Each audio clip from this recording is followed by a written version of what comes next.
This episode of the Boss Rush Podcast is brought to you by, well, you.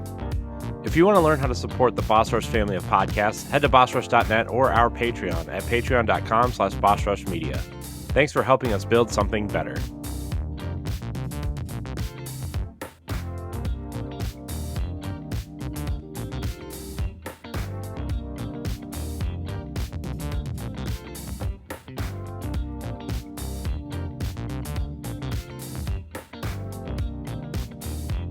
Hello, everybody. Welcome back to the Boss Rush Podcast, a great place to play games and be better. I'm one of your hosts, Corey Dirrig, and alongside me this evening is none other than the mad pharmacist herself, Stephanie Klimov.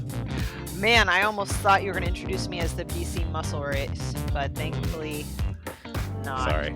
But hey, best night of the week. I'm here. I know. It is. Laurent's not here. He's been working really hard and doing a lot of, life things, so he gets the night off. Yeah. Lucky bastard. Yeah. Oh, well, you just said you were happy to be here. Are you happy, or are you wishing you weren't here? I don't know. No. We're gonna. Pat's a new permanent fixture. You guys are both gone. It's just me and Pat now. Not just Also, Pat. Yeah. PK Power. Excuse I me. know. Get it right. I'm getting there. Also joining us is none other than PK Power himself, Pat Klein. Hello, everyone. I have permanently affixed myself in Laurent's spot. You have. We're getting rid of the PC, though. That's taking too much room. Yeah. First You guys look identical. So Yeah. I know. Couldn't tell you guys apart. basically brothers. It's the nose. I think we have the same kind of nose. Yep. That's it. That's got to be it. Yeah, Pat, glad you're here. Thanks for having me. Gotta have you around these parts more often.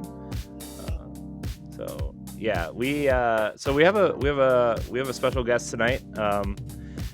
An indie game developer. I was so early in the process, I would say, of kind of us wanting to have more guests on, and specifically in the indie realm, since that's kind of where our audience lies, and kind of what most Stephanie loves indie games, and I just looked up hashtag indie games.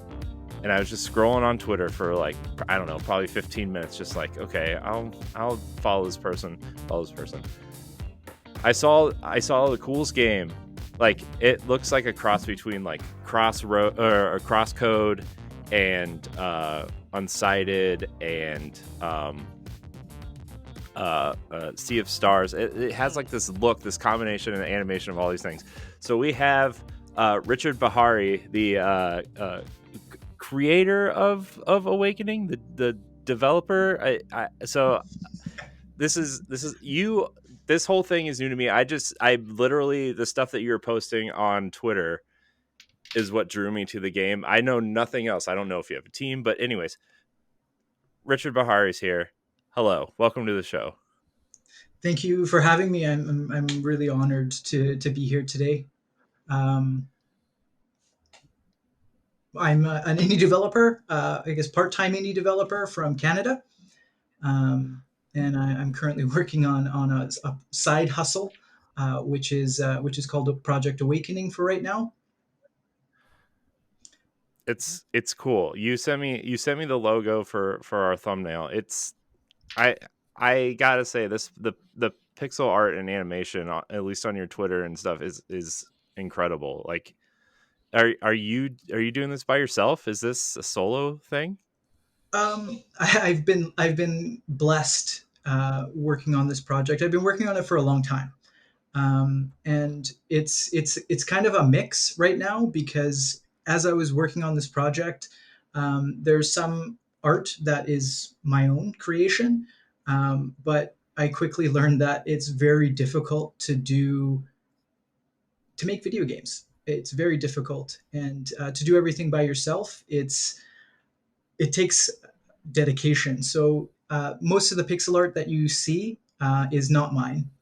It's actually contractors that I've hired to create this based on some of the original art that I created. Well, I think the game looks awesome. Like I said, like the first time I saw it, one of my favorite indie games of the last couple of years was Crosscode, and it really reminded me of Crosscode, like the art. And then, some of the combat animations kind of remind me of like, oh, this is kind of like Zelda-esque, or some of these old school action RPGs. Like it just looks cool. And that's why I wanted to have you on. This is cool. So like what prompted this? Like I mean, I don't know if are you a developer by trade, or are you also a developer during the day, or is this just like a I want to try something new type thing? No, it's actually been a dream of mine to make a game. When I was 18, I remember I was playing Final Fantasy 11. It's an MMO, for those who don't know, Hmm. and I was playing this game, and I probably spent like 16 hours a day. I was 18. I didn't have a job, and I would play this game, and I'm just like, man, I really want to make something of my own, but I didn't have the skills. The technology back then was very difficult as well. Um, and so I went to school and did IT, because that's what people do. I had a mentor at that time, and he kind of guided me into IT. And so I was a programmer, and I really didn't like web development or programming in an industry.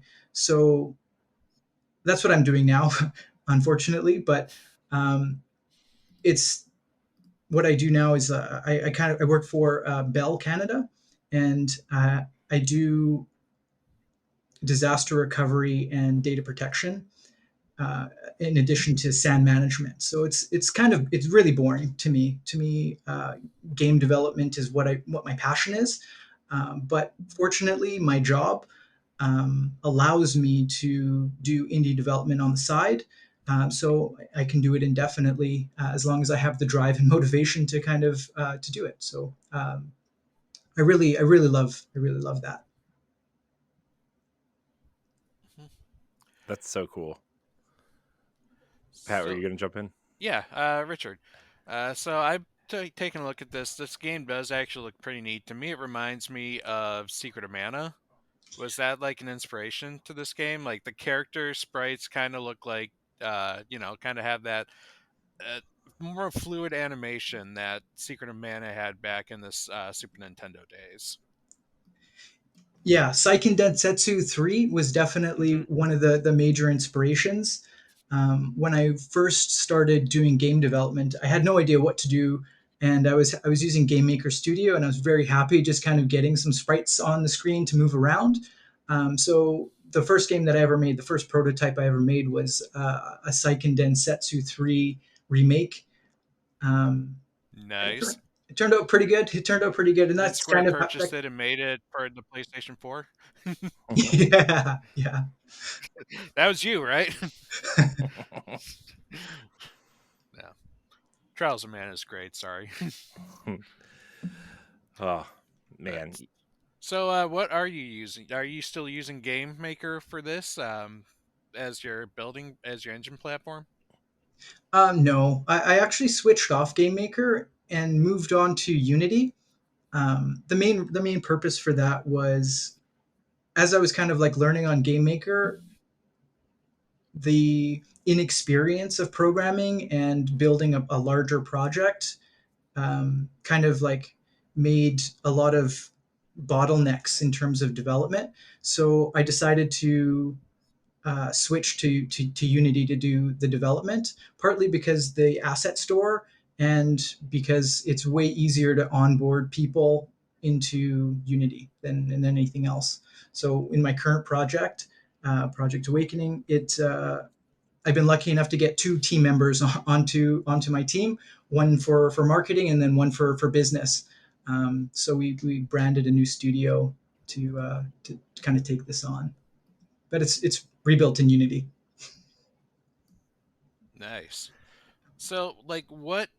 Tell us about Project Awakening. Like, what is kind of the main like plot behind it? Like, what's it about?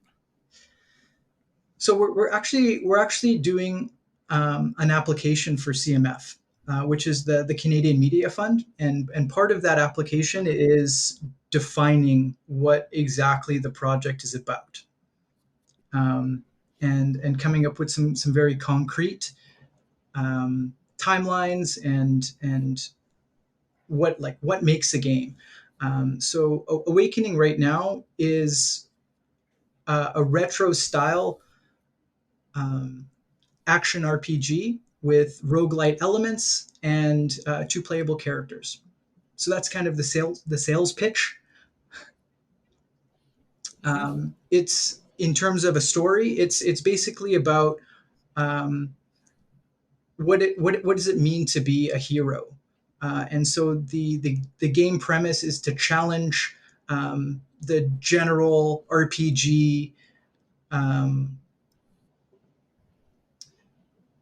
model of killing everything and collecting items.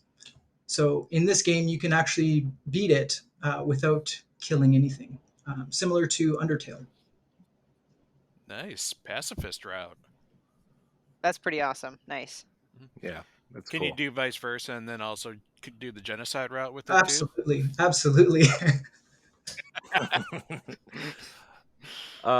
So I want to ask about the engine question. So you said you rebuilt this whole thing in Unity. Is there a reason why you chose Unity over something like Unreal? I mean, I just know those are kind of like the big kind of quote unquote people who don't have their own engine use these two. So is there a reason why you picked Unity over Unreal?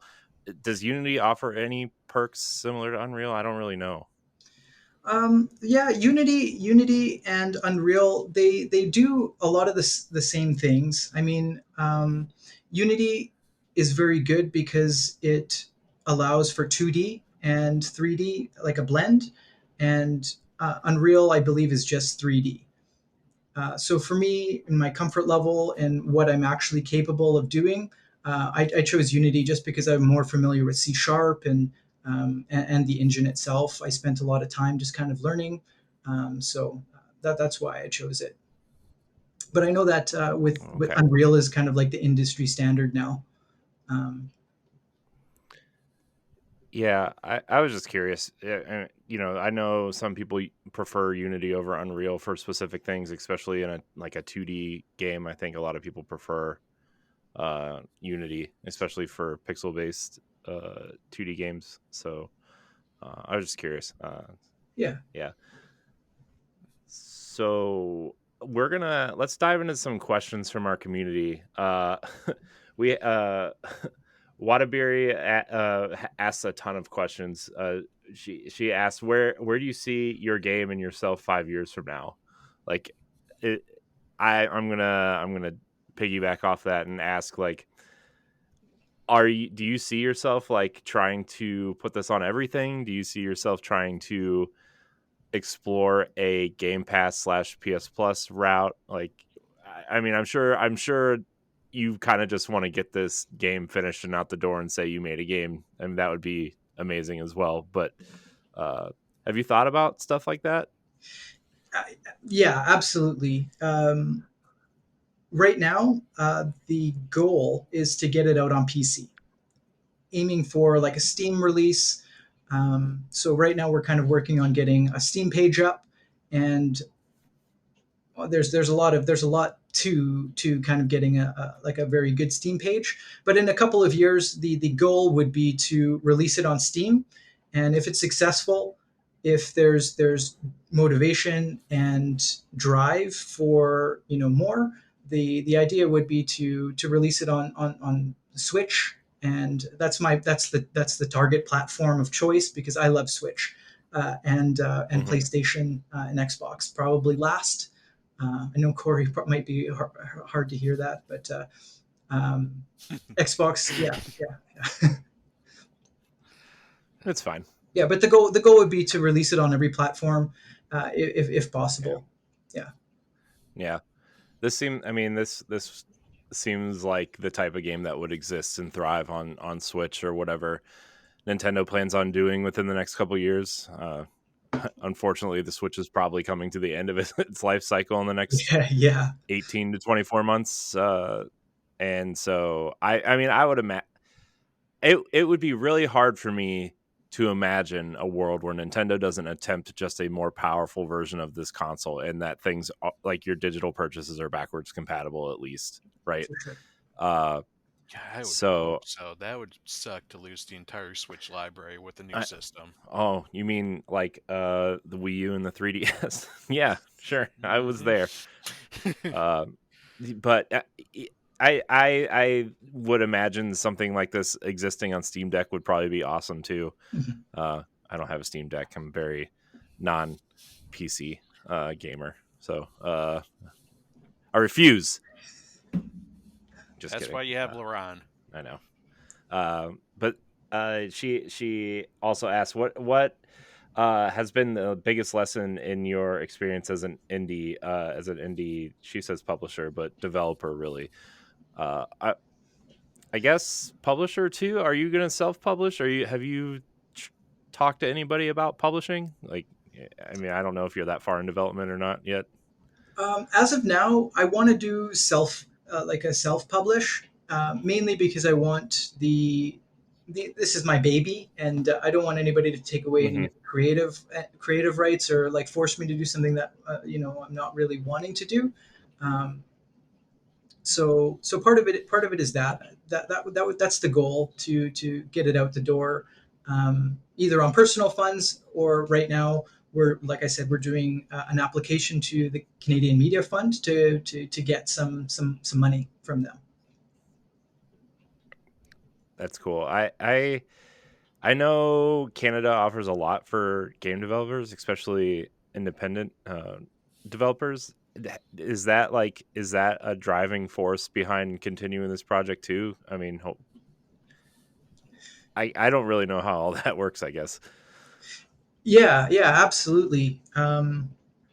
So essentially the way that it works is with the Canadian Media Fund, they give money for all different stages of development. So there's conceptualization. So if you just have a project idea but you don't have any artwork, you don't have any framework for it, you just have an idea, the Canadian Media Fund will pay you $10,000.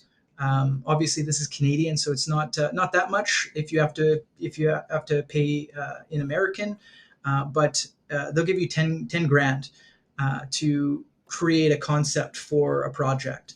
If you already have a concept created, you can apply for the prototyping program, which will give you up to $250,000, which obviously is a lot of money to fund a game. And if you are successful with that, you can also go to a production program, which grants you up to $1.2 million in development. So this will cover costs wow. for just about everything. But there are some caveats to that. You do need to be incorporated. So as of now, we are branded Super Ultra Smash Studios, so we're applying for that right now. Cool. Awesome. Yeah, that's cool. The business, like, it's weird because I mean, games are where like business meets the art, right? And that's obviously a lot of AAA games kind of feel more pressure to get games out and deal with the business side of stuff, whereas indie games have a little bit more flexibility. But it's always fascinating to hear the different steps indie developers can take to get their game out the door, because sometimes you hear some of these studios, like I always forget the studio's name, the studio behind Blossom Tales. Their story was like they developed it and they put it out on Steam, and they were like scrounging, quote unquote scrounging for pennies to publish it on Switch, and the Switch version saved their company, right? Mm-hmm. So they can make the sequel, which was an incredible story. So it's always fascinating to hear these the indie stories, and one of the sadder ones is Max in the Cursed Brotherhood, I think is what it's called. Mm-hmm. The Curse of Brotherhood.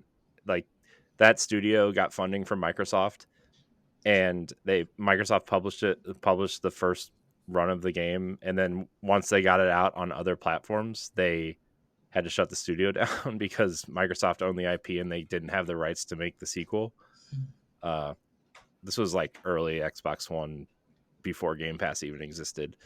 But that was like one of the sadder ones. So like the fact that you want to keep creative control, I think, especially for someone who likes to consider himself a little bit creative somewhere in life, I was at one point. The fact that you don't have to, hand over any of those rights or anything is pretty important, I think, especially when you're building a studio that if this game is a smash hit, like that's going to be your identity, right? It's almost like Yacht Club with Super Shovel Knight. ultra smash hit. Yeah. Hey. I see what you did there. Yep. Yeah, and like Yacht Club, right? Like their whole identity of that studio, no matter what they do from here on out, their brand identity is going to be Shovel Knight. So like, this, your game's going to be your identity if it's a smash hit forever, So Yeah, there's definitely a lot of studios that are really awesome. Like, who are the creators of The Messenger and Sea of Stars? Sabotage. Mm-hmm. Yeah, like they are Canadian too. They're from Montreal, and they did like some amazing work with The Messenger. And from that, like they applied for Kickstarter, had a $1 million campaign for Kickstarter, and then they went and they applied for CMF, and then they got the CMF funding, probably for $1 million too, which is amazing. Like the work that they did on that is just crazy. And you can see it in the quality of like every trailer, every teaser that they have there. It's just it's something to inspire to. Yeah, they're a great studio. They're still publishing Sea of Stars, right? Yes. Yeah. Yeah, because the original was The Messenger was produced by Devolver. So, and I know they weren't attached to this one. That's pretty neat. Yeah, Definitely accomplishment. Yeah. Yeah. So I think your game, like what drew me to it is because it kind of looks a little bit like Sea of Stars, and I think that's a credit to your design team, because I mean it looks like that's my favorite part of what I mean. Obviously, I've seen very little of your game, just what you've posted, really, but that's what drew me to it, was the way it looked and the way the combat looked. And there's one little animation where the character was walking down some stairs and broke a pot, and I was like, oh my gosh, that's just the coolest animation. It's just such a cool animation. And then you posted like a side by side of like the old way the pot broke and a new way that the pot broke, and it was like that was super cool too, to see how animation progresses. And I really like when studios do that, For sure. It's hard to see sometimes because as like I'm a part-time developer, right? So I do work a full-time job. So sometimes I see the same thing over and over and over for weeks and months on end, and sometimes it's very hard to see the differences between what happened, what's been going on from last year.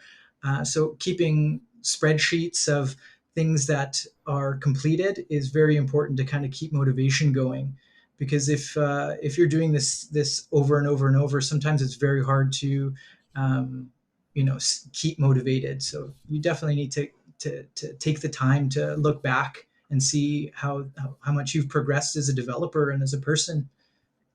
It's very nice to reflect. Yeah.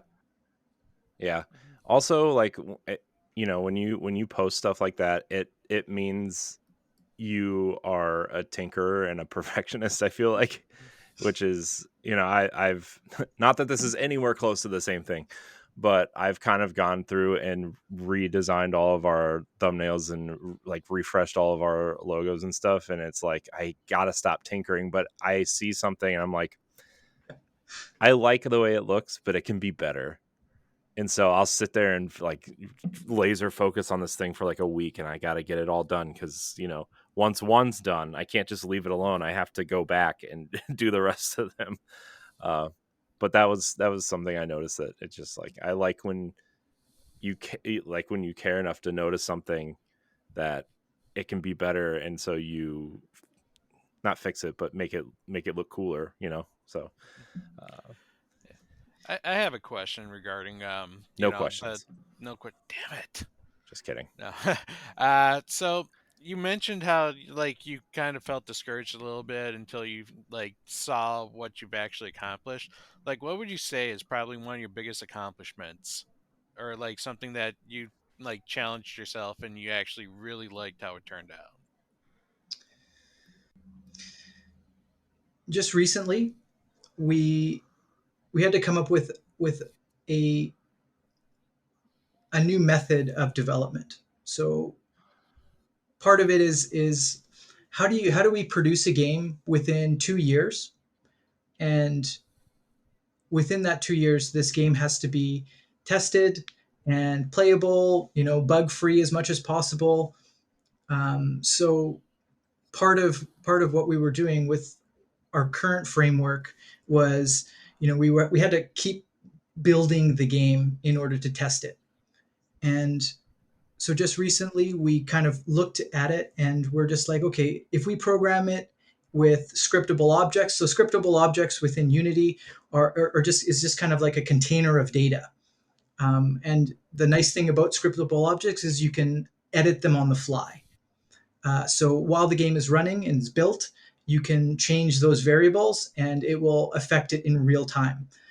So recently we just kind of went and we changed all the AI, all of the player stats, and a number of other things to this real-time movement or this real-time flexibility. And it was a ton of work. I estimated it at 2 weeks in order to kind of get just like the basic framework in, but it ended up taking about a month. And after it was done, it turned out to be awesome and like a huge time saver and just like very worth it. So I think that would be the biggest accomplishment in the last little bit. That's awesome. That's, I could definitely see that being discouraging when you pass that 2-week mark and it's like, oh man, like what did I get myself into? But Yeah, that's absolutely. sweet. And you're able to actually see the progress and just how much it changed your game. Yeah, and just the way that super cool. just in the way that we even approach it, it's now like before when I was working on games just as like a hobby, it was just kind of like you work on it, you tinker with it, and then you kind of get it working, and then you don't think about it, and then maybe a year down the line you have to touch it again, and then you don't really remember kind of what you did or how you programmed it, or like maybe you didn't comment the code. So building it right, or even just putting some forethought into like how do you build on top of this to make it scalable. It takes a little bit of forethought and a little bit of planning, but it's definitely worth it. If you want to be a Patreon producer, head on over to patreon.com/bossrushmedia, and find out which tier is right for you. Our Patreon producers at the $5 tier or higher for this month are Adriel Munger, Austin Campbell, Celeste Roberts, Christian S., Sana Dirrig, Francisco Santillan, and Rebecca Jewell. Thank you for your continued support.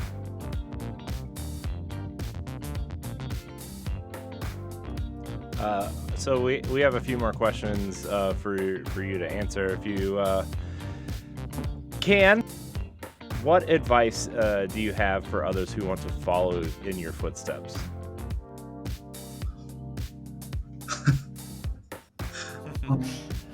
It's a tough one. Yeah, I feel like No pressure. I feel like there's a lot of memes on Twitter about being a game developer. Quitting your job and eating cup noodles for 2 years and working on games and doing what you love. I feel like that is very good for some people. For me, I like the little bit of stability and working a full-time job and doing this on the side. It is very fulfilling to me as a person. But if anybody wants to follow in terms like do game development as a a career or something that they want to pursue just in general, even as a hobby, get started would be my advice. Just do it. Just start it and stick with it. That's the main thing. Nobody's going to develop it for you. Nobody's going to push you to do it. You're going to have to come up with that drive for yourself. And I feel like just starting it will, stop watching tutorial videos, stop reading stuff, just kind of do it. Just brass tacks, just get to it and try it out and see if you actually enjoy it. Because it is hard. It is very difficult to develop a game. Even just do anything. It's very, very difficult to get started. But once you get started, you'll figure it out and get some enjoyment out of it. And yeah, that's good advice. I sometimes we get asked that in terms of like, YouTube and podcasting, which again I know is not the same thing. I mean, turning on a microphone and a camera is probably 9,000% sure it's easier than game development, right? But like, some people are get stage fright, or like they just don't know what to do or say, and like and I'm sure this is true for game development too, is like the first time you do it, the first time's not good, right? The first maybe 10 episodes of a podcast aren't good, or the first time you design a game, that's it's not good, but it's something that you can point back to and kind of learn from what you did before. So that's good. I really appreciate that answer, because there are parallels to any other medium. So I have published books, and whenever I talk to people about it, they're like, oh my gosh, how'd you do that? What's your advice? I'm like, just start it. And it's not to minimize that work and effort. I've got, like many published writers, many rejections from publishers. Many. Like, being a creator and getting things published, whether it's self-published or traditional publishing, there's always going to be a lot of setbacks.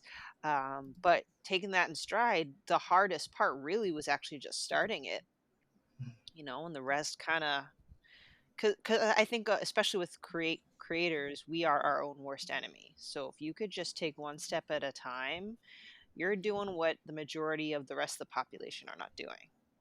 mm-hmm.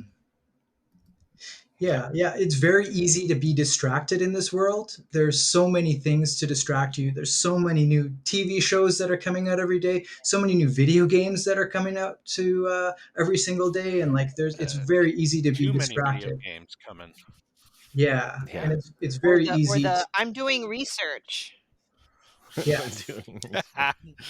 That's a good one. Classic Stephanie. I think that. Go ahead. Sorry. Yeah, I feel like I just want to mention that I feel like you're selling yourself short, because like for me being here today, I'm very nervous. This is my very first interview, and I feel like I myself am like like a charlatan, and I haven't released a game yet, so am I really a developer? But I feel like just creating content, talking, like putting on a microphone and being on camera and speaking, like that in itself, like I don't know if I'd be able to do that myself. So you guys are doing great work here, so don't sell yourself short. It is very difficult too. Yeah, but you're making a video game that we're gonna play someday and be like, man, this is cool. Like, oh no, people. I mean, that's incredible. That's something. I think that's something we've all kind of thought about in the back of our mind at some point. Is like, man, I wish I was like good enough at coding or doing something like that to make a game. And I know the tools out there are easier than ever, right? Or easier to learn than ever, I guess, with all the YouTube tutorials, or Unreal has their tutorial program, and I'm sure Unity has something very similar. I think Unity actually has like their own YouTube channel where they have a bunch of tutorials also. But it's exciting. That's so you're doing the thing that I think we all wish we had time or the capacity to do. So I remember being in high school and I had this like whole like video game set out. It was called Phoenix Saga. I had the characters all I drawn want to out. talk I to had stories Ubisoft about written that. about this. It's just uh I mean you're living a dream that I wish I, Mhm. could do. I just don't think I would have the patience to go through development. Mhm. Well, Yeah, we can I mean, schedule a meeting and talk about some of your ideas. How about that? Awesome. yeah. Mhm. Um, so all right, so yeah, this is great. I'm really excited to see more of this game in the future, in the coming weeks, months, years, however often you post. This is cool. Maybe play that Switch version someday. Stephanie will play it maybe a year before me on Steam Deck, but that's okay. Absolutely. And if there's ever going to be a physical limited edition, I will be buying that too. Just saying. Oh, yes, absolutely. Absolutely. I definitely want to do a physical edition. I'm a huge collector of the physical indies. I love them. Right? Hey, well, since you brought it up, in your own like ideal world, now we're just playing for fun. Like, there's super rare games, limited run, fan gamer. Like, there's many different kind of venues for physical publishing. If you were to have your way with creating a physical for your game and tossing in some items for a collector's edition, like what would be your ideal collector's edition for your game? Like, would you provide stickers, art postcards, keychain? What do you think? Hmm. I think an instruction manual for Manual. sure. Instruction manual for sure. Yeah. Yeah, for the Um, win. Nice. for like the stickers and postcards, to be honest, I'm not a huge fan. I'm not a huge fan. I collect them, but like I don't really do anything with them. They just kind of sit there and take up space. But maybe No, they're not like my favorite either. They're just the most common that I can think of. for I sure. got so many from PAX and they're just sitting in a box. Yeah, the instruction manual and maybe an art book I think would be probably be best. If we do get like we definitely have some nice audio and like music tracks. So creating something that has like some soundtracks maybe attached to it would be something that would be nice too. Nice. Yeah, I was talking to VGNY Soft, Video Games New York Soft, and they put out a couple physical copies of indie games, and I got like a special edition of Yuppie Psycho, and they were talking about what are actual collector's items that people really wanted, like actually wanted, and one of the top ones were game manuals. So. Mhm. Yeah, it seems Yeah. like a lot. It seems like something that's lost now. Mhm. You don't see them anywhere really. You get these Switch games or PS4 games, PS5 games, whatever, and then they're just a case and a disc, and that's it. Yeah, a Mhm. big plastic case and a tiny little chip. I'm like, really? Sometimes you don't even get that. I mean, Wolfenstein for Switch was just a download code, just a piece of paper with some numbers on it. I'm like, Boo. it's fine. Lame. It's not Yeah, fine, Corey. Not everything's fine. I'm not really It's all fine. not a huge fan of the digital games. Yeah. I think instruction manuals are a must. I remember when Binding of Isaac came out on Switch a couple weeks after Zelda, I think, way early on, and it came with an instruction manual and all this stuff. I'm like, whoa, look at all this stuff they stuffed inside this tiny Switch case. And then you open up Street Fighter, whatever the HD Final Challengers, I think it was called. And it's just like there's not even any art inside the cover. It's just this white art with a little, Switch game. It's like, oh well, you know. Yeah, that reminds me of a story. So like I went and I bought this huge lot of physical games that was being sold, and one of the games was a Street Fighter game, and it was Street Fighter Arcade, and it had Akuma on the front cover, and I popped it in my PlayStation 5 and I was ready to play it. I'm just like I invited a couple friends over to play it. And I'm just like let's go at it, and all of the characters were DLC, and the DLC code was used, so it was pretty crappy. It was Oh pretty No. crappy. So Oh. Oh, It's always a man. bummer. Well, so yeah, should we? Are there any? Is there anything else we want to talk about your game before we kind of talk about what we've been playing and get into some topics? I mean, I could talk about your game the rest of the show if you really want to, but you know, Yeah, how long have you been working on this project? So I guess the idea behind it was kind of, it's something that's been streamed, like it's revolved like around lots of iterations. So it's been in the works since 2016. Um, and this is just kind of refining the idea and Hmm. refining what it actually is, and like what do you want it to be, like what we want it to be.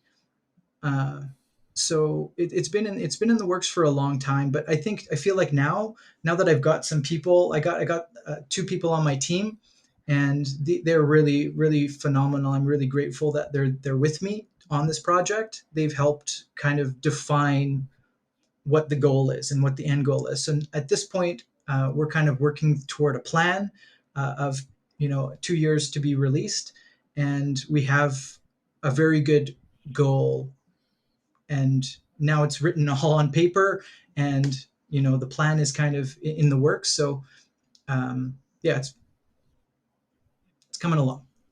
Hmm. That's awesome. that's awesome. I know, like, a lot of time development hell is a real thing. Just look at Dead Island 2. It's like that game was announced, and like almost 10 years later, we finally, like, oh yeah, by the way, this game's done now. Yeah, Or will be done. And maybe someday. well, it is done, but I Yeah, get to talk about it later. yeah. I It's mean, just, yeah. yeah. Sorry. What? So the genre? Why this genre of game? We were doing some market analysis. This is something, these are things that I, like, when I first was coming out of this, have never done. I was just like, I want to make a game, and like, what do I do? What do I have to do to make a game? I didn't think about it from any perspective outside of development, and definitely not from the business side. That to me was something I figured I would do later. Um, but yeah, I'm sorry. I forgot the question. Oh, I just asked, like, why did you pick this genre? Oh, Like the genre. you said Yeah. it was yeah. Mhm. Yeah. So we were doing some market analysis, and we found that this kind of matched what our goal for the project would be, in terms of how much money we expect to make. And so that's kind of how it was decided that we would go with a roguelike. Cool. Yeah. Yeah. Nice.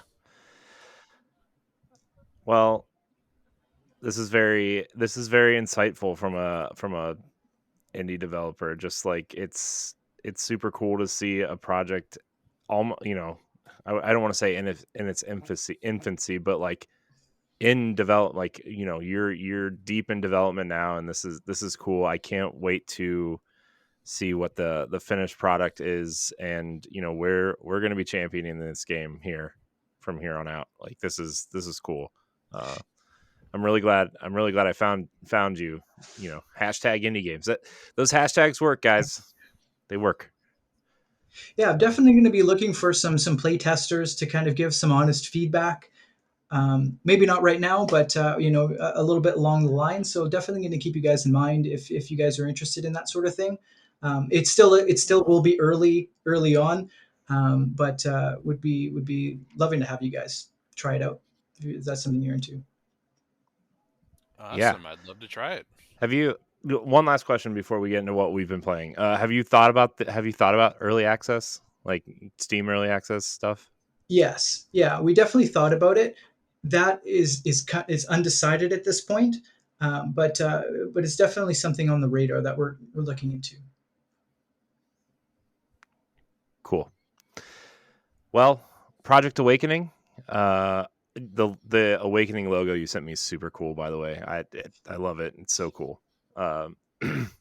Check coming to PC first sometime in the near future. Richard, we're going to talk about what we've been playing, and since you're our esteemed guest, you get to go first. So, but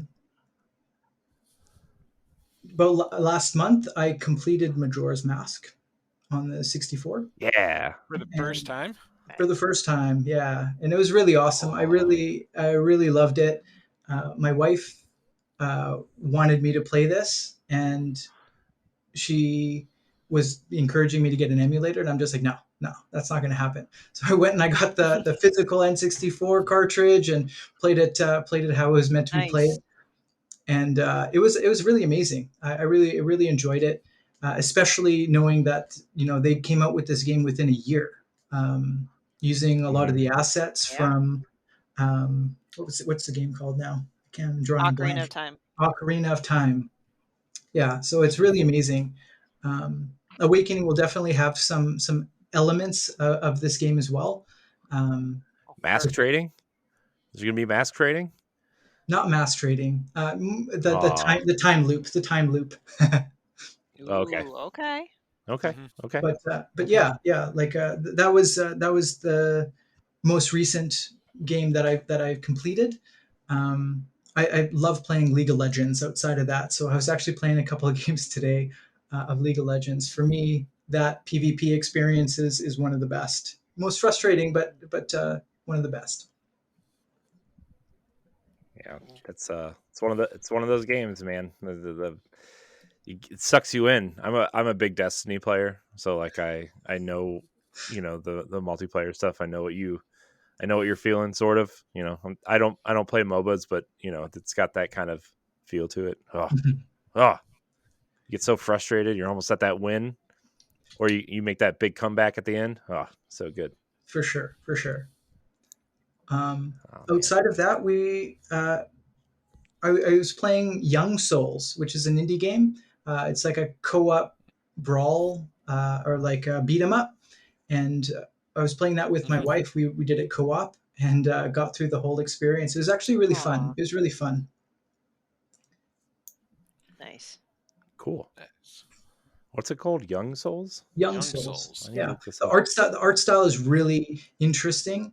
The dialogue and stuff is a little bit funky, but it's actually a really good experience if you do want to give it a shot.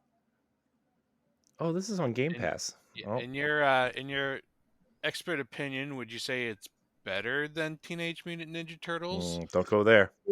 I can't say. I didn't actually try that one yet. River City Girls?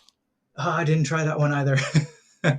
Oh man, you should try River City Girls. It's really good. Okay. Way Forward. We actually had Adam Tierney, the head of publishing on Way Forward, on a couple weeks ago, and he directed River City Girls, and it's an incredible brawler. And then they made River City Girls Zero, which is like a callback to like the old NES, River City Ransom, and that art style and everything. And then there's a sequel out now too, so highly recommend River City Girls for sure. I have a copy of it. It's on the list. It's on the list. Yeah. No, I mean we all have that list, right? We're like, someday this game will come off my shelf and go into my box, and I'll play it someday.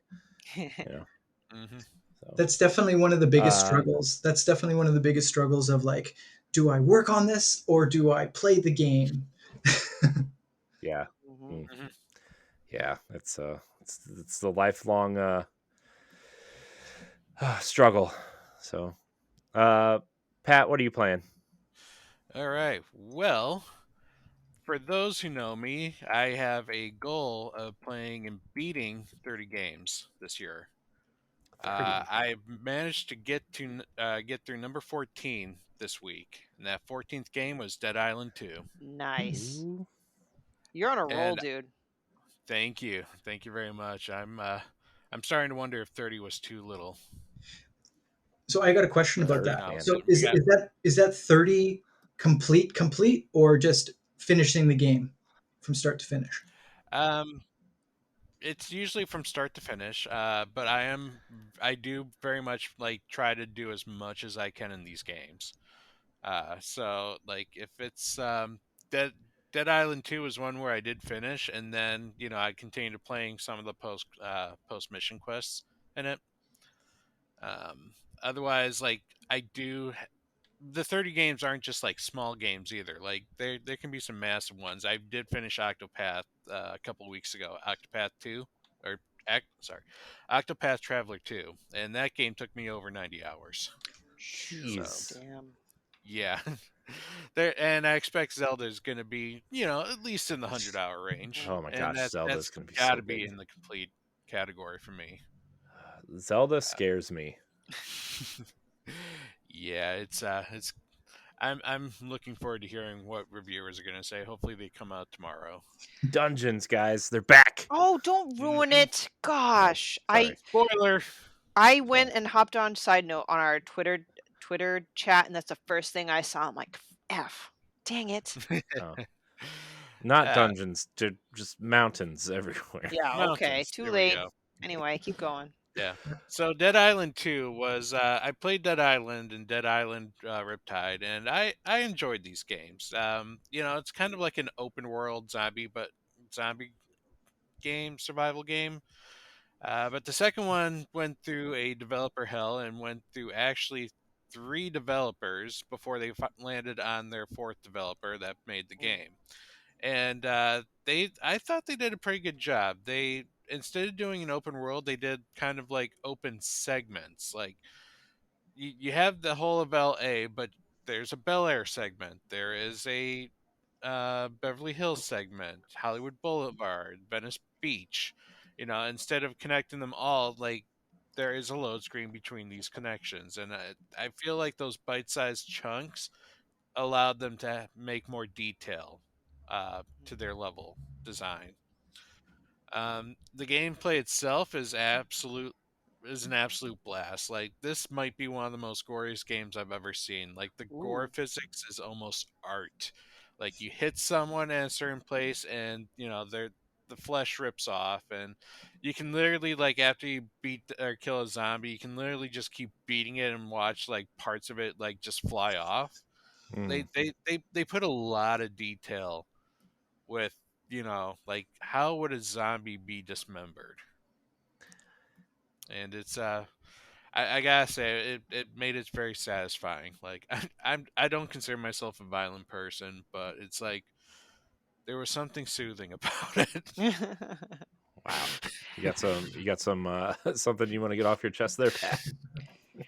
Well, what's really Yeah. interesting is because I felt like that was a big title that came out, and either I wasn't paying attention, but when it released, I didn't hear too much about it. Was the reception not that great, or? No, it sold a couple million copies in its Okay, Yeah. then I first probably day. just wasn't paying attention then. Okay. Yeah. They say it doesn't really bring anything new to the genre, but for as long as it's been in development hell, they're actually very surprised it turned out well. Okay. Yeah, I'm surprised it actually came out in a functional state, because like Mhm. Dan Buster did this, right? And so like their last game was Homefront the Revolution, which was like, it was just not a functioning video game when it came out, and then they patched it a few times, and it is what it is, right? And so I think a lot of people were, Dan Buster was a third studio to work on this game, and I think everybody just assumed the worst, right? But it's nice to see when a game comes out like this. It wasn't a Duke Nukem Forever situation.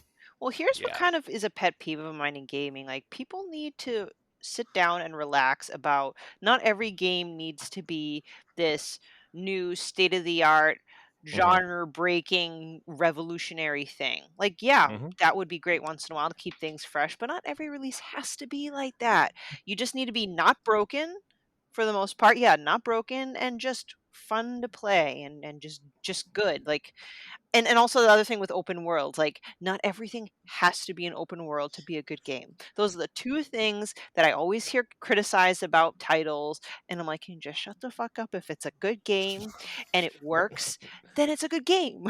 Sorry, just rant over. I mean, I'm Yep. going to talk about 2 of those games in a minute. So, Well, I will save one of them because you have it also.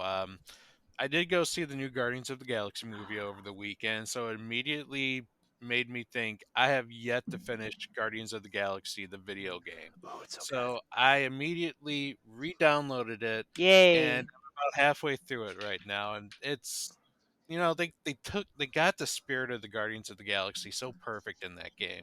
The banter is spot on. It made me laugh out loud several times. Like I texted Steph last night one of the jokes. The Guardians were going through a file, like this Nova Corps file of all like the villains that Nova has seen, and one of them was Drax. And Peter Quill makes the comment, "Oh, Drax, your criminal file is pretty big." And Drax returns, "That is what your mother said to me." And then what made it funnier was Rocket's comment of, "It's great because his mother's dead." It's just like, wow, that just went dark. Yeah, that I want to say that I actually think the game is better than any of the movies. You need to I'm see not. the third one. The third one. This third movie is absolutely amazing, I by know. the I've way. heard many people say it's like the best out of the 3 Guardians movies. Yeah, It is funny, it is emotional, it's got the right mix of action and like storytelling. It's good. yeah. I was kind of concerned because, like, I mean, I don't think it's a big secret that Dave Bautista is just tired of working for Disney. Like, Mm, he just, he's not a fan. and like, the the whatever is happening with Chris Pratt over the internet. Like, I think I think everybody just is kind of done with the whole situation, regardless of what side you're on. Yeah. And with James Gunn kind of taking over at DC, I think a lot of people were just expecting this to be like maybe like a phoned in movie at some point, but like the fact that it turned out as good as it did, and like Groot is a practical effect in this movie for the most part, right? I think, right? Just like the Christmas special, the holiday I mean, special. he like yeah, he's like it's I think there's like a mocap actor like who kind of stands there for group, but yeah, he's CGI. Oh, okay. I just because in the holiday special he was a practical, like it was a guy in a suit and like only his face was animated. So I thought maybe they took that approach to the movie too, but maybe not. I don't know. It's however they've done it before. Like it's he Okay. like he's fake, but at the same time he they integrate him well enough into it that you can hardly tell. Right. Okay. Well, that's hmm cool. Nice. So that final game we're going to talk about is Redfall. Hmm. Corey, That have you little talked bitty. about this game yet? I've played Oh, enough of it, we'll say. hmm I It's played quite a bit of it too, and let me tell you, it's uh, it's rough. yeah. Um, The thing is though, first of all, I don't think it's as bad as like the internet is trashing it to be, right? I think the whole like Phil Spencer interview and all this other stuff that came out, right? Like, I don't think the game is as bad. It's not good. I want to say that it's not good, but I want to say there are cool ideas in there. I think Arcane, especially because like Arcane Austin is, whether or not this is true or not, is considered like the B team of Arcane, right? And so like I think Even for B team, they did good work with Prey. Like yeah, this, but Prey I wasn't think well that's received when it came out, though. That's the thing, I it's think because it after a few came after Prey updates, 2. yeah. And Prey Uh, 2 kind of killed it. uh, so I think there's cool ideas. I think the whole vampire, like, I think murdering vampires is cool. I think that's a cool premise for a game to go around in like a Borderlands style world with your friends and kind of just kill vampires and cultists and get cooler, weapons that do cooler things to kill vampires in cooler ways, right? Like, I think that's cool. But like, I don't know. I think the weird thing too is like it feels like they took the Dishonored ability wheel and like just chopped it up into pieces and passed out random abilities to people. Well, And he had to make it different. Like, oh, you want to play this person who has like this ghost sniper rifle or yeah, the teleporter or yeah. yeah. And it just doesn't feel finished, you know, and that's not great. But and like the Xbox Series X version only runs at 30 frames a second too, which is not a ideal frame rate for a shooter either, right? And the textures pop in, the AI is not very good. It's just, I don't know. I walked up to some of the enemies, just straight up walked up to them and shot them in the head, and like nobody else reacted, you know. Nobody reacted. They saw me walk up and didn't react. Like, it was just kind of, you know. Also, like, some of the animations were broken. Like, I saw this guy walk down the stairs, but he wasn't walking. He was like in his idle standing animation, and he just kind of like floated down the stairs. I'm like, Huh. I this is had weird. people like, kind of halfway in the ceiling, and Yeah. I've had zombies that, or not zombies, vampires that were literally not there. Like, I would shoot them, Mm-hmm. but nothing happened. So Yeah. And like some of the enemies are like, just, I don't know, but the vampires are kind of cool. Like some of the I don't know if they're like bosses or what, but like when you go into the hives, right, and like you see some of the cooler looking vampires, it's cool. Like that feels like the game, you know. And then you get out into the open world and it's just empty and barren and just a bunch of dumb people walking around, and you're like, huh. no, they had some great ideas. Like, this Yeah. game has potential, and maybe if they do a Cyberpunk 2077 thing where, they rework it over the next couple of years and like patch it up, it could very well be a good game. Yeah. Uh, Yeah. I think there's a good idea. There's a kernel of an idea here that's really cool. I hope they stick with it.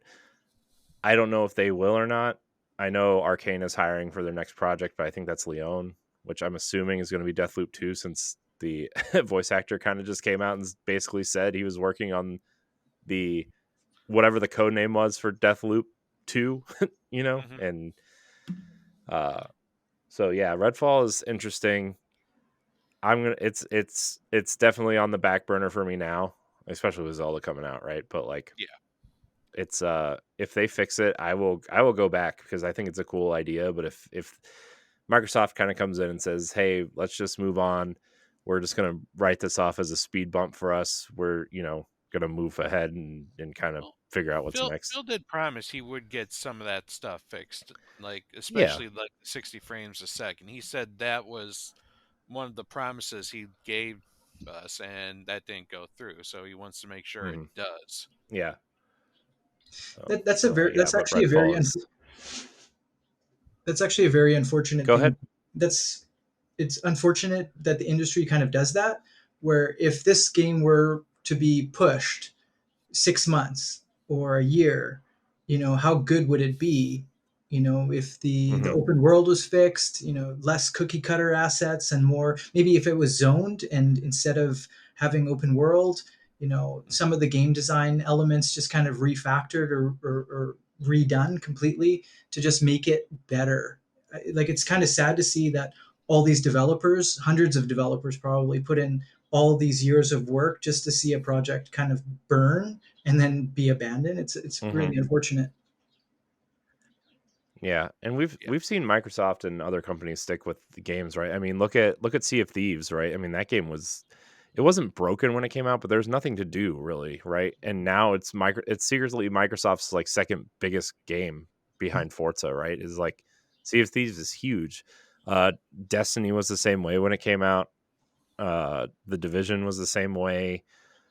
You know, it's just this kind of way that these games seem to find themselves in positions. Anthem was the one that didn't stick with it, right? And you know, we saw what happened there. I mean, and I don't think Anthem was as bad as everybody said either, but it was just the mission structure was kind of shoot guys, go here, shoot. That mechanically, that game was great.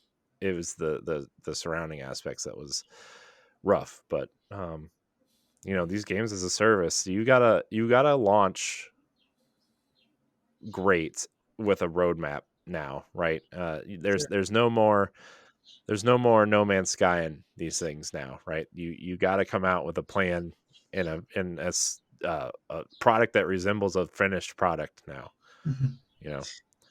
Yeah, you'd think that they would learn the cyberpunk lesson. Huh. Yeah, Mhm. yeah. So, well, I don't know. You have anything else to say about Redfall there, Pat? No, like you, it's pretty much gonna be if I'm bored, I'll putz around with it. But Yeah, as of right now, it's definitely not a project I look to finish. right. I mean, there's too many other games now, right? Like, I mean, Zelda, Star Wars, Final Fantasy 16 coming, Pikmin 4 for me. Like that, Yep, there's too Pikmin many. 4. It's too many things. Though I hear Star Wars is kind of not performing very Oh yeah, well. it's so broken. It crashed.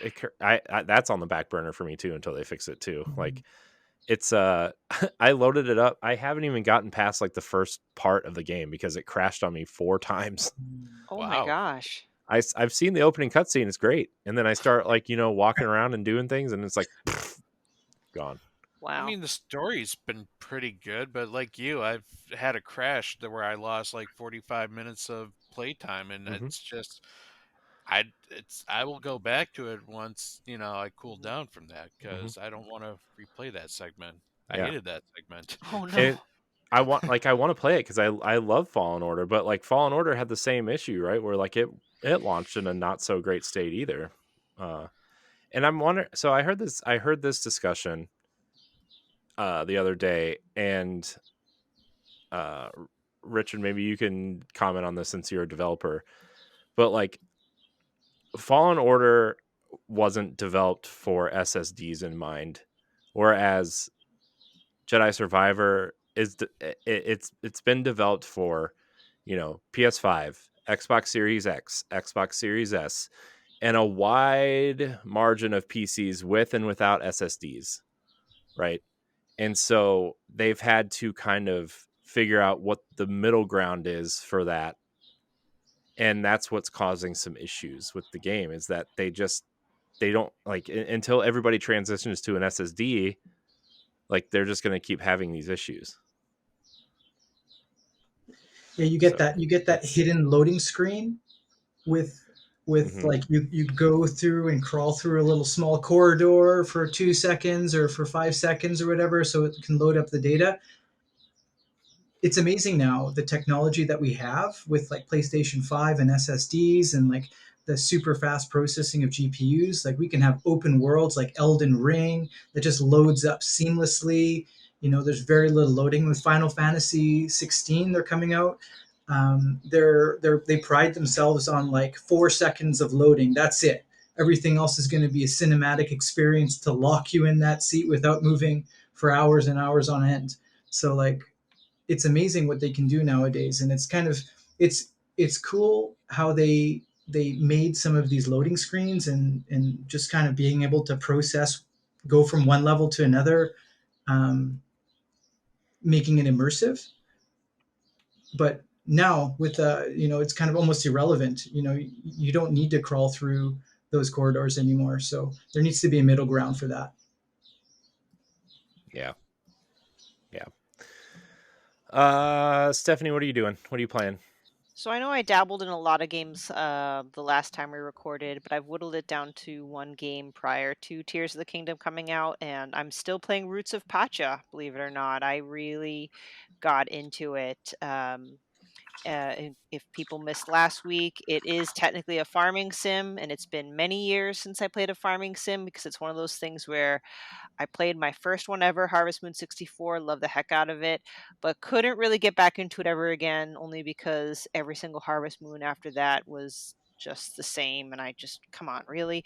I know there was Stardew Valley. I just didn't get into it. I have it downloaded, but I really like Roots of Pacha because it's just different enough because it does take place in prehistoric times. So there are a lot of events where your community is discovering new ideas like, hey, we're discovering like an efficient way to do laundry. Like, I know it seems silly, but like, or we're figuring out how to create a clock or a calendar system. And so it's got this new spin, so each member of the community might have an idea, and you help them by either bringing them certain materials to help them develop the idea. So you create help the chef create a fermenter, so you can start fermenting mead, or creating mead and stuff like that. So it's actually a lot of fun, and I'm pretty addicted to it. I'm playing it on my Steam Deck.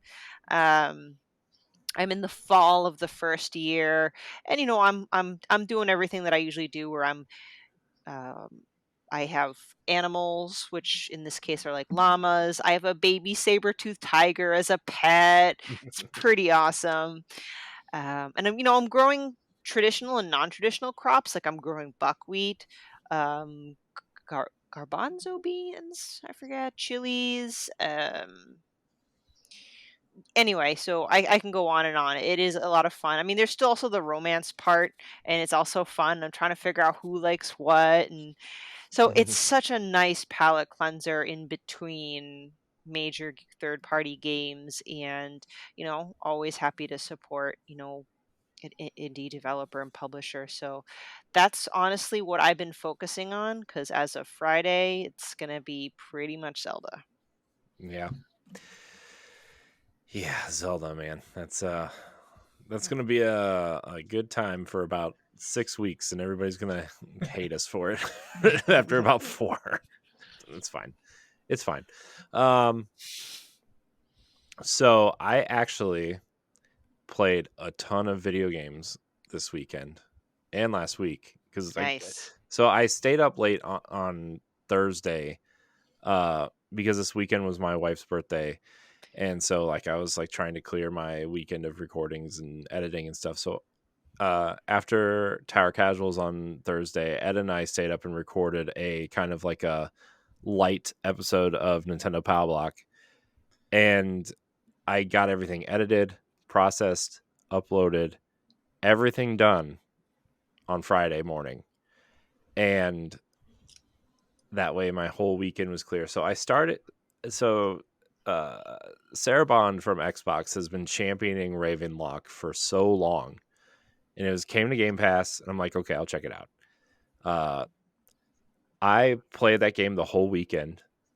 I got all the achievements, and Wow. so it's not like the most amazing game ever, but like going back to what our discussion about Redfall, this game works.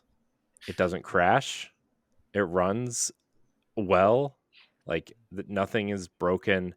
The art style is really cool. Like it's got this Pat, maybe you played I've seen what it looks like. It's like pixelized yeah. sprites and characters, but like an animated Yeah. background.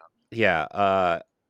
3D. Echo Generation was this team's last game, which was like that voxel Axel, that's right. Stranger Things looking game. Mhm.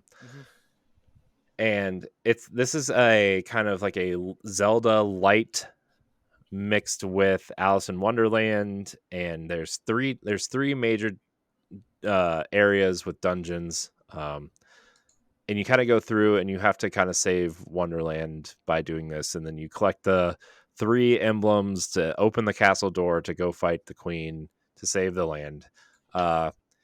And the way the game opens up, I was like, because like I didn't really know a lot about this game before I didn't even know it was like Alice in Wonderland based, right? I just kind of downloaded it. It was on Game Pass. I was like, I'm gonna try it out. I can always just delete it if I don't like it.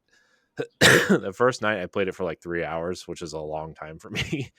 And it starts out, your family has moved to this farmhouse, and you're moving into the farmhouse, and that's how the game starts. I thought it was a farming sim because the dad's standing outside and he's like, oh, sure would be nice if we could grow some crops here and build a greenhouse. I'm like, oh, well, I guess I'm gonna have to build a greenhouse. Is that what's is that what's going on? Steph's all in. Yeah. Mm-hmm. And then you do a couple quests around the house, and you get an achievement for petting the dog at the beginning, by the way. Nice. So it's the first achievement I got. Pet the dog, 5 points. You do some quests around the house, and after you're done doing these quote unquote chores, you go to your dad tells you to go to the barn, right? There's a barn and a shed, and you go to the barn, you go in, and there's like all this stuff covered in sheets, and you see like paintings and mirrors and stuff lying around. You're like, oh, this is okay. Somebody's left their crap in this barn. Okay. You go to this mirror. It's it's dusty, and your character is like, oh, I wish I could look in this mirror. Like, oh, okay, so you have to go back to the house, get the rag, go back to the mirror and clean it off. And that's as you she's like, oh, I've kind of recognized some of the stuff in the mirror, and she touches the mirror and she gets sucked into Wonderland, right? Then you meet the White Rabbit, and your adventure progresses from there. And I gotta say, this game was so much fun. I don't remember the last time I had this much fun with just like a game that I didn't know anything about. Just tried it out, played through it. Took me 3 nights. It took me about 6.5 hours, I want to say, to beat and get all the achievements. They actually updated the game today with performance enhancements, and like they have a speed run mode now and all these other cool things. So if you have Game Pass, it's an Xbox exclusive. I think it's on PC also, but Xbox, Game Pass, PC, super cool. I really recommend it. The things I had issues with was like it has a weird camera. It doesn't give you like a full 3D spin of the camera, right? It's kind of set up like a stage play almost, where like you're going through, and you can turn the camera a little bit to the right, a little bit to the left, but you can't turn the camera all the way around. It didn't really bother me until you get into some of the boss fights, and like you find yourself at the top of the screen, and the camera follows you and the boss is behind you, but you can't turn the camera to see where the boss is. So that was kind of annoying a little bit, but the game's not that difficult. So it's like, I just run back to the front of the stage and the boss kind of rolls to the other end. The rest is that. But like you can collect these little hats, like there's these little figurines that you have to collect that are cool, and you give them to this giant rabbit, and he gives you like potions and upgrades and all these kind of things. It's super cool. One of the other games I started playing this last night, actually, while I was editing an episode, was Unpacking. It's just like this. Nice game. Mm-hmm. Yeah. I don't know. It's kind of like, basically you're just unpacking stuff and putting it in places, right? And you kind of go through this person's timeline, history type thing. So I'm on the third year, which is 2007. The first year was 1994. Second year was 2004, and now I'm on 2007. So that's a cool game. I got really upset at Disney Speedstorm. I think I mentioned this last week. So I deleted it and started playing Mario Kart 8 instead. So that's... But yeah, I was actually pretty proud of myself for not only playing 2 indie games this weekend, but finishing one of them. That's awesome, dude. Mm-hmm. Yeah.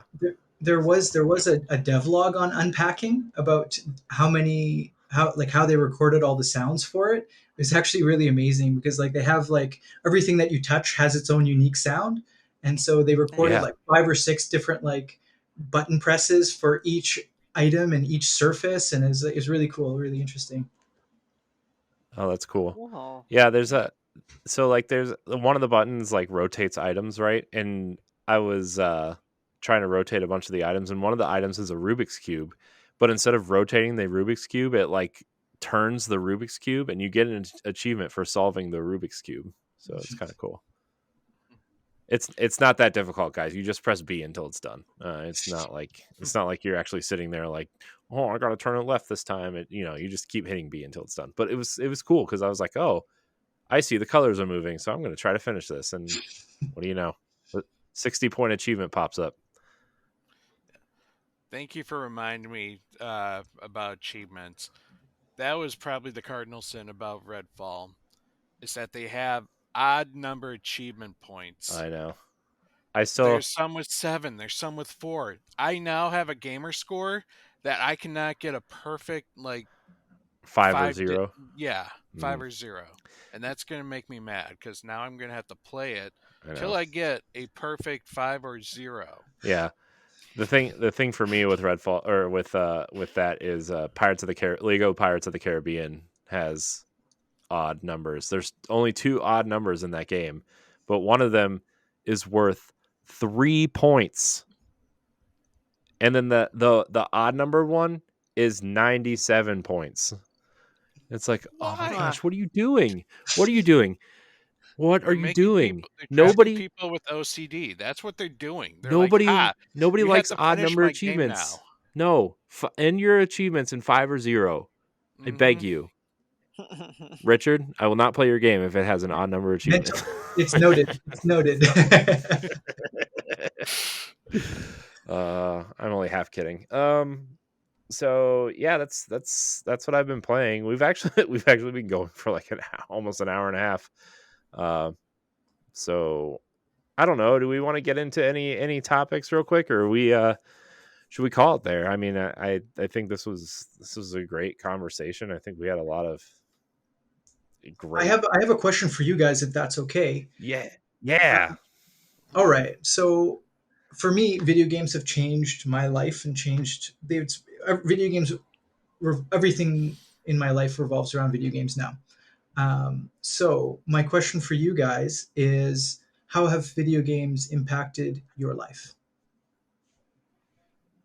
Oh boy, that's a loaded question. I mean, I guess so. I'll start because it's mine's kind of quick, but also like super impactful. Like I started doing podcasts for fun because of games. Like friends and I like games, and I started personally podcasting about 10 years ago, almost at this point, 9 years ago, and with various people and groups and whatever.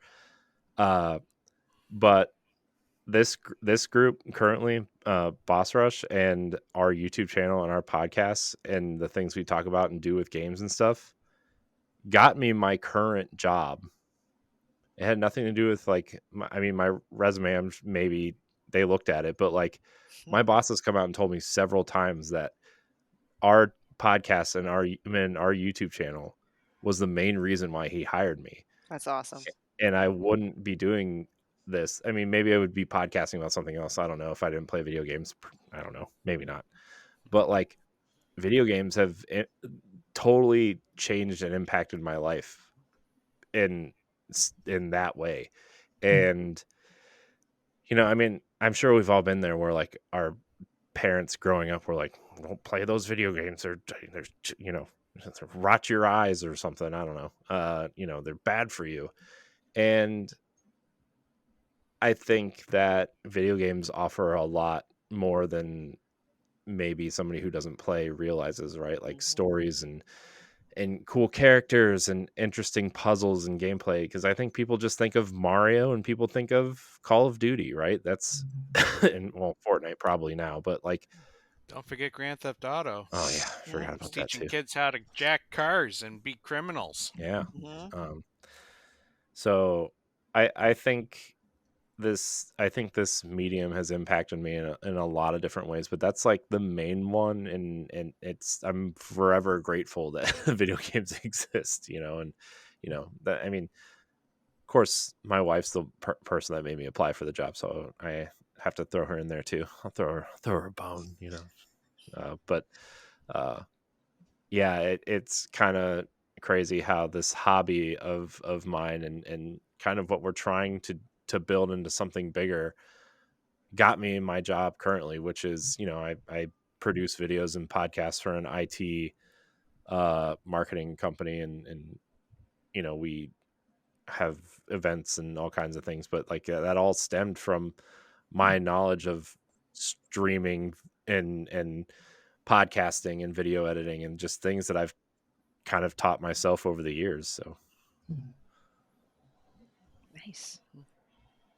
For me, I started with video games because my eldest cousin lived in my parents' house for a couple of years while he was in culinary school in Boston, because that's where I live, like in that, well, not in Boston proper, but anyway. And I would watch him play, NES and SNES games, and then eventually Ocarina of Time on N64. And my kind of claim to fame on how video games changed my life was Ocarina of Time. The Legend of Zelda just opened the creative box to my brain. In fact, my first novel used to be a fan fiction of what happened after Ocarina of Time. Like, I just decided to write fan fiction because I love that game so much, and that's where I'm like, you know what? I want to tell stories. So for me, I appreciate video games for the stories that they tell, because I just struggled with reading. I don't know why. Maybe I just have I don't know, I'm not smart or something. Like, it's hard for me to focus and get into a story just by reading words. And I don't know, TV, it's very passive. And I feel like video games as a medium, you kind of get the best of both worlds. You get to interact with the story, and it's engaging, and it's not just words. There are words, but it's not all words. So it just inspired me to write novels, and now I'm writing my fifth novel. And B, like, it's what's keeping what little creative brain I have left from my normal day job. So Well, video games has massively affected my life. In the beginning, video games was more of an escape for me. My childhood was not very good. And so video games was kind of that way to escape reality and to go into a reality where I wasn't viewed necessarily as a bad guy, but I could be like a hero. That I would have like companions that relied on me, and I'd be able to go on these quests to save worlds when, my real life just kind of, I always felt like the bad guy or different and just not really accepted. Video games made me feel accepted. Um, as well as, escape other things that were going on. But it's went from an escapism to something that now I am actually very proud to say I am a gamer. Uh, I have met a lot of amazing people in this day and age where we can connect with other gamers from afar. Like the amazing people here at Boss Rush. Like Stephanie now is like I consider one of my best friends, and we would not have met if it wasn't for our love of video games. yeah. And and it helped me open up, talk a lot more, especially when I got into podcasting. Like I developed pride as playing these video games, something that was originally taboo and just like a waste of my time according to everyone else that I was around. But now it's like, hey, did you play this game? Oh yeah, I played this game. What was your favorite part about the game? I love this. You have these like conversations, and you get engrossed and realize that this is also such a great medium to tell stories, to like just bring like it like I understand the appeal of books and movies, but there's something like interactive about the video game that is just it's enjoyable for me. It's very immersive. And to be able to now tell people, like even at work, like one of the first things that like they're like, oh, introduce yourself, tell us a little about you, tell us something people don't know about you. I'm like, I podcast about video games. I've done it for over 6 years, and like I am a massive gamer. I will not hide that fact. And people like it's amazing. All these other people, oh yeah, I've played this game, or I like to play this game, and it's like these people never had real like conversations about the games because they always kept it like there was like a closet secret to them. I got made fun of And because I played video games.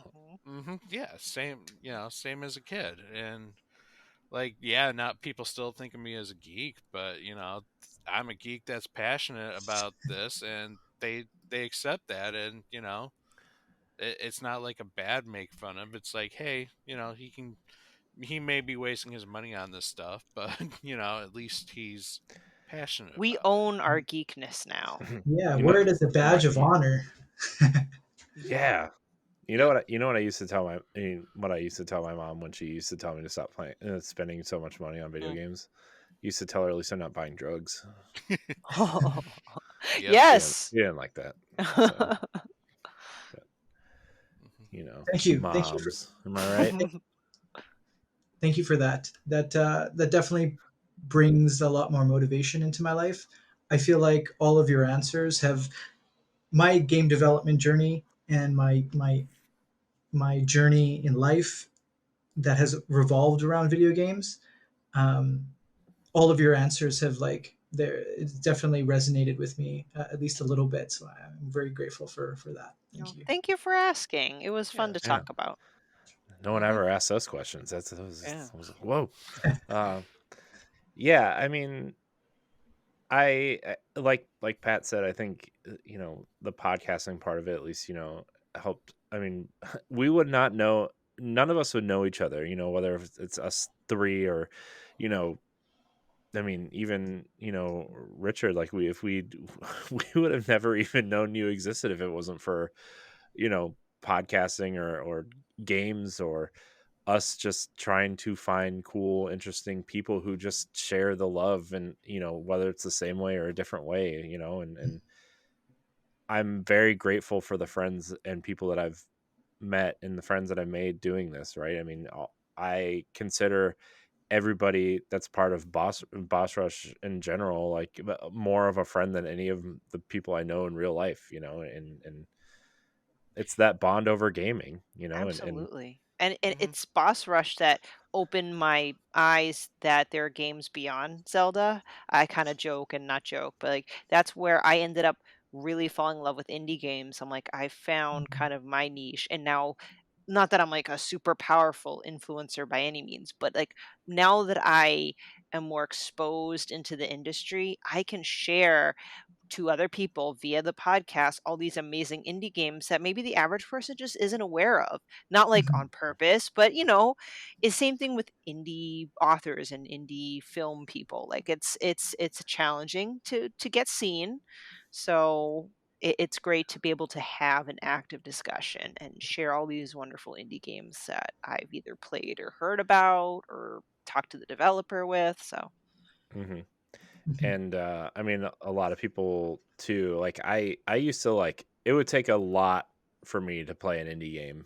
And I made it a personal goal of mine to play more indie games. And I think especially Stephanie plays a lot of indie games, and has turned a lot of indie games onto me over the last what how long we've been doing Wahaha. this, I guess.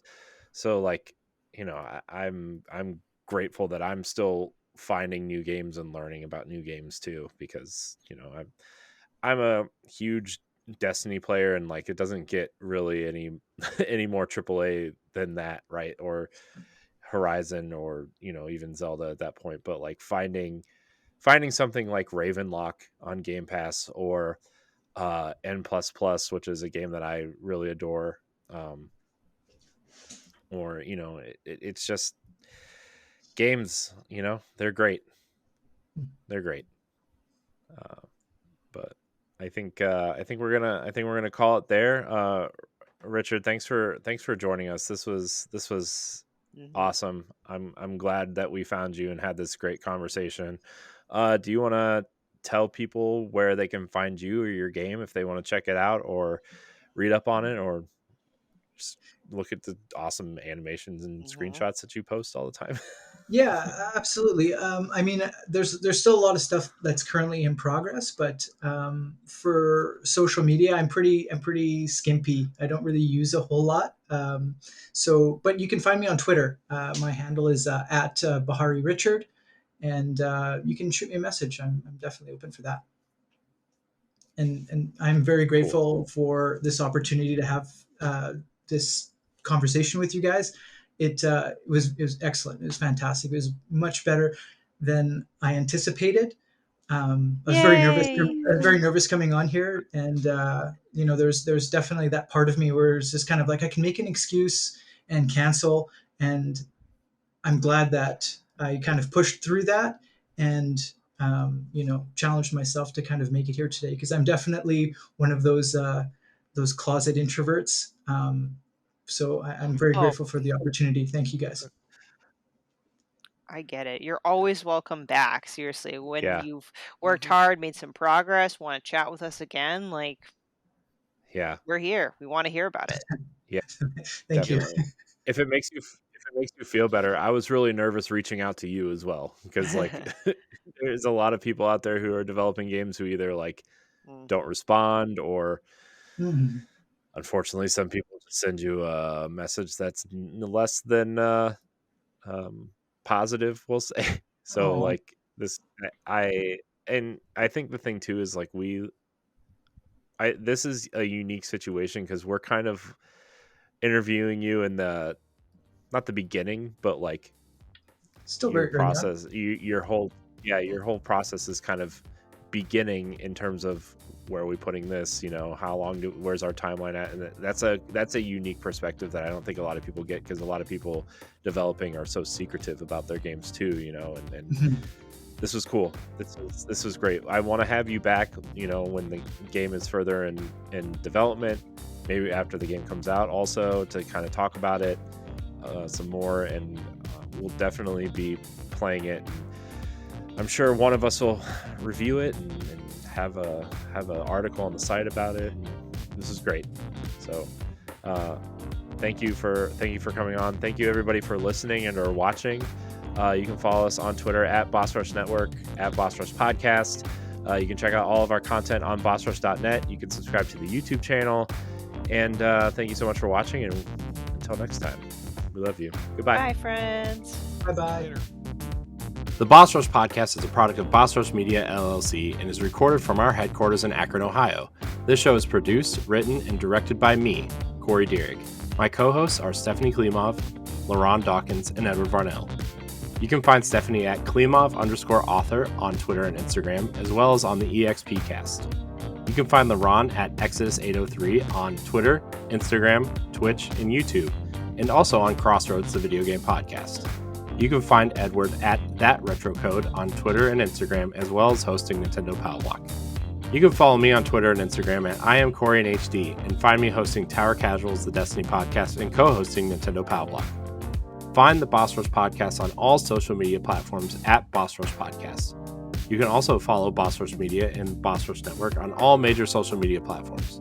Join the Boss Rush Network Discord and Facebook groups to interact with other friends and fans. Thanks for listening, and we'll see you next time.